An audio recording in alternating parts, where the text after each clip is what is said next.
Se você é uma pessoa com alguma influência no debate público, tem alcance, as pessoas te acompanham e nada acontece com você, é porque você não está falando o que precisa ser dito. Olavo Edu Carvalho, melhor canal de corte do YouTube. Obviamente, das estratégias do Lula, pintar o Flávio como candidato do sistema é a que deixa ele mais vulnerável. Porque tem a possibilidade de afetar, sim, os eleitores bolsonaristas. As pessoas estão preocupadas com o voto do eleitor moderado, e tem razão, mas se a base bolsonarista... Não, e deixa eu explicar uma coisa aqui.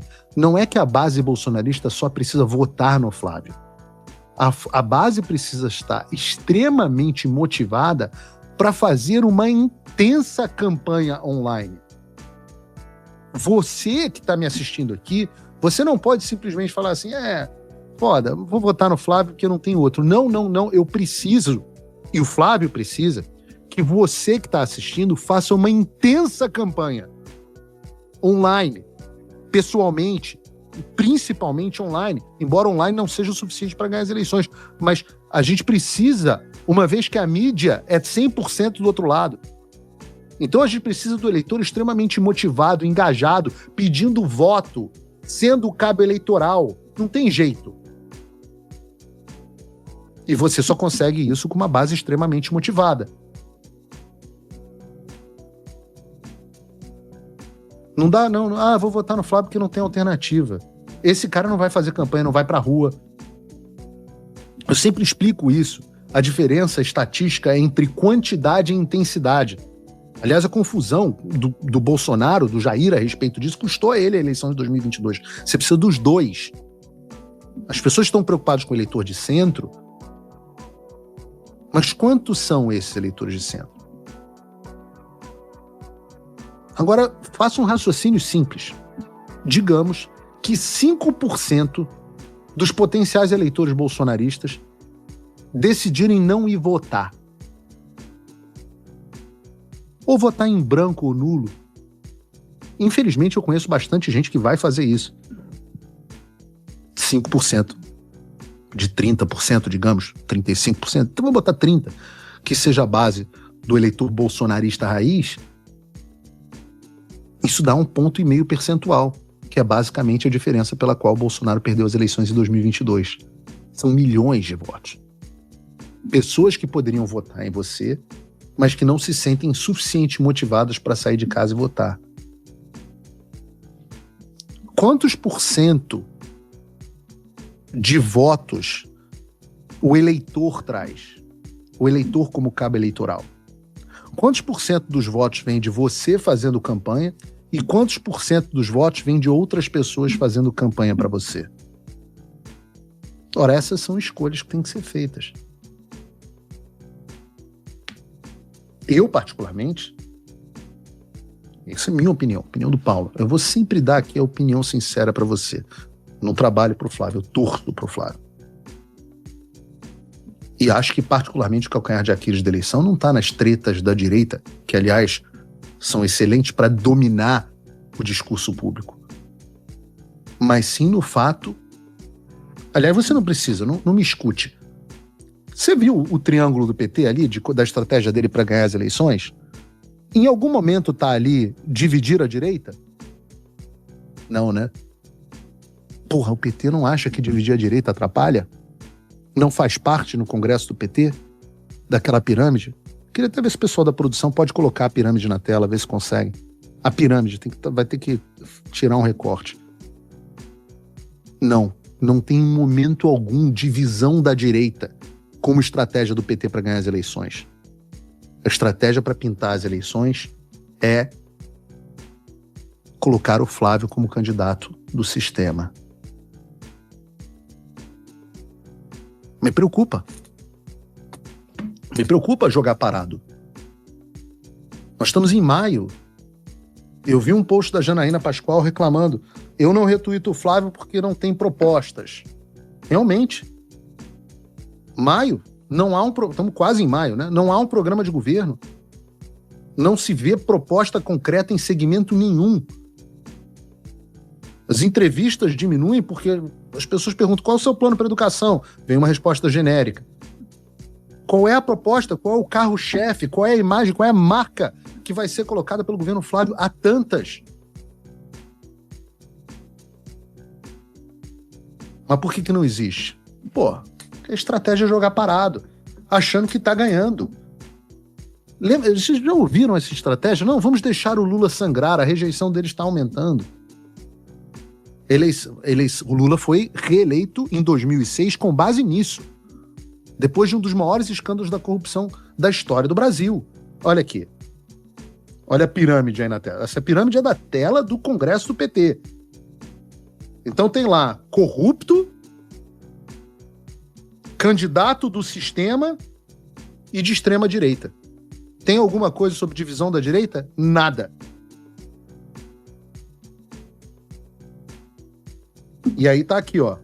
Brasil do retrocesso, antipovo, entreguista, só politicagem.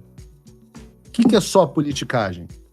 Eu não tenho uma posição firme em relação a nada. Eu abraço aqueles que me atacam, eu não tenho propostas, é só politicagem. Tá aí, os caras estão dizendo como é que eles querem ganhar a eleição. Eles estão dizendo. É só prestar atenção, pô. Mas não, o problema é a treta. Precisamos chavões. Apoio se conquista, não se impõe. Isso não é um caceta de uma frase. Isso é um chavão.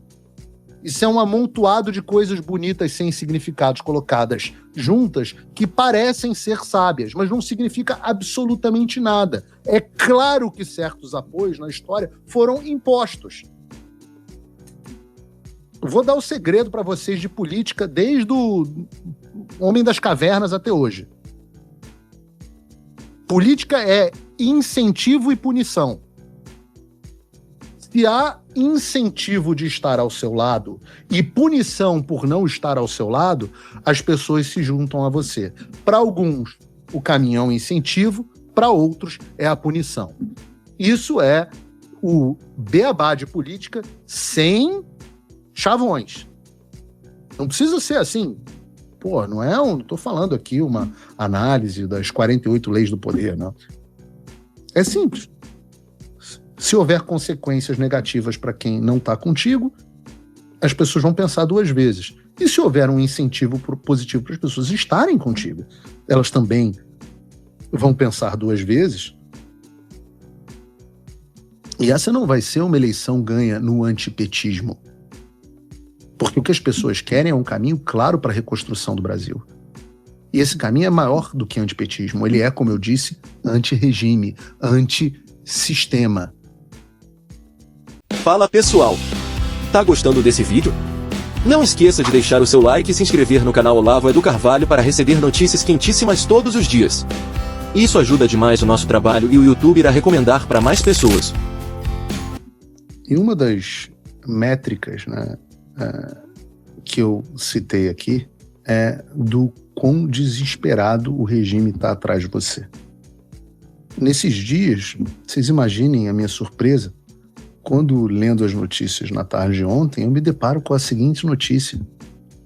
O Ministério da Justiça cobra Estados Unidos por informações sobre carta rogatória a Paulo Figueiredo.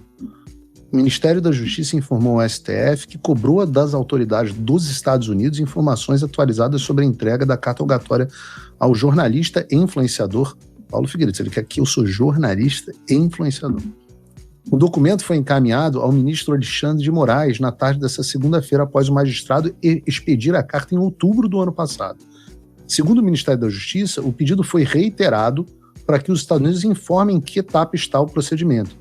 Figueiredo foi denunciado, junto ao deputado Eduardo Bolsonaro, por coação no âmbito do processo da trama golpista. O jornalista mora nos Estados Unidos há cerca de 10 anos, o que impede sua localização no Brasil. A carta rogatória, segundo Moraes, tem como objetivo dar ciência ao investigado sobre a acusação. Em coação. Denunciado por coação, o jornalista, segundo a denúncia da PGR, atuou junto ao filho do ex-presidente para obter sanções dos Estados Unidos contra autoridades brasileiras e o próprio Brasil. Além desse processo por coação, Figueiredo também é denunciado por integrar o núcleo 5 da trama golpista, que levou o ex-presidente Jair Bolsonaro, neste mesmo processo, a ser condenado a 27 anos de prisão.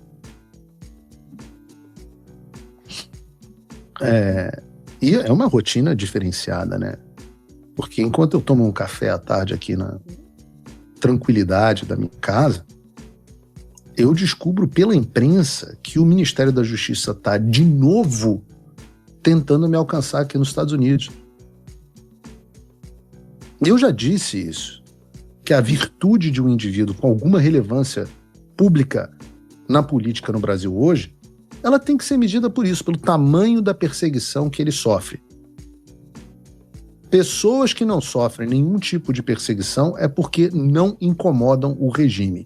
E se não incomodam no regime, e aqui eu vou brincar usando a expressão da esquerda, se você não incomoda o regime, se você não está se ferrando, você não tem lugar de fala no debate público sobre como combater esse regime. Se você é uma pessoa com alguma influência no debate público, tem alcance, as pessoas te acompanham e nada acontece com você, é porque você não está falando o que precisa ser dito. O Trump voltou. Isso já deve ter tirado um peso das suas costas. Mas e o Brasil? O nosso país continua atolado e achar que só a vitória do Trump vai resolver tudo é ilusão. Nada vai mudar sozinho. E pode ter certeza de uma coisa: ficar xingando muito nas redes sociais não vai fazer diferença nenhuma. Você vai continuar esperando alguém fazer alguma coisa por você, um político, um salvador da pátria? Esquece. Se ninguém tomar uma atitude, nada acontece. Eu estou fazendo a minha parte. Eu parei a minha vida por isso. Mas, se você quer saber como pode ajudar sem precisar largar tudo, a resposta é simples: apoiando quem está na linha de frente. Sem esse apoio, sem essa linha de suprimento, esse trabalho morre. Sem estrutura, ninguém avança. Então acessa www.paulofigueiredoshow.com/apoie e com $5 por mês você pode fazer parte disso. Se puder mais, eu recomendo, seja um patrono Gold e participe ativamente no grupo que me ajuda a pautar esse debate. O que vai definir o futuro é quem faz e não quem reclama. A escolha é sua.